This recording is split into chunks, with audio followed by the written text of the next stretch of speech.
I'm going to show you this technique that I use with teenagers all the time in the first few sessions.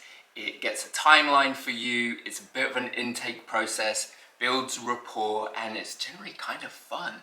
So maybe you are completely overwhelmed with all the paperwork you have to do, or you've been taking work home to catch up, or maybe you're just a little bit concerned that your teenage clients are feeling bored in your sessions. I was the clinical director of an adolescent residential treatment center, and I had our therapists do this activity with our clients in the first session because I just think it is colorful, fun, creative, and it's really, really engaging. Now, don't let my weird post-it note fetish turn you off. You are simply needing pen and paper for this. You put age down on one axis and stress along the other, and all we're doing really is mapping out major events in your client's life and correlating it to how stressful they perceived it to be. So part of this is about organizing memories and creating a solid narrative of what's gone on in their life. As well as an intake, this is a really helpful intervention to help teens build identity and their sense of self. If you want to buy the full course on mypeoplepatterns.com, I will take you through a step-by-step guide on how I run this. So one of the things that I like to do is sort of get a timeline of what's going on.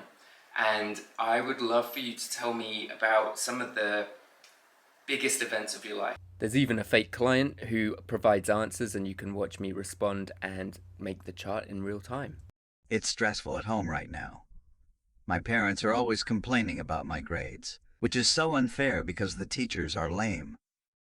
This is the first point on the graph then, and I would ask him to rank it, and he gave it a 6, so that goes on there too. This is an example of how I would follow up with the answer and try and get more information. I might be curious about why school is suddenly so hard, and I'll ask about that. So something like, has it always been hard, or when did it become this stressful? I had to change schools when I was 14. That was rough. I hated the new place for a while, but it's okay now, I guess.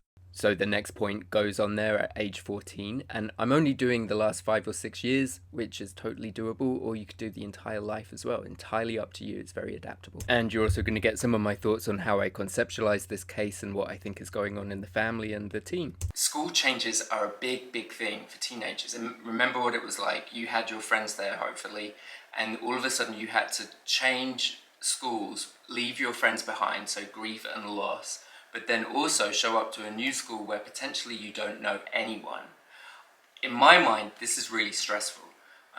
Teenagers are all about building that social identity, getting that connection with peers and friends. So to pull them from one school to another is incredibly stressful, whether they know it or not. If you're not sure about this yet, don't you worry. Go to mypeoplepatterns.com/therapy tools, and there are 3 free tools that we will email you so you can see what we get up to and some of the other interventions that I've done in my time working with teens.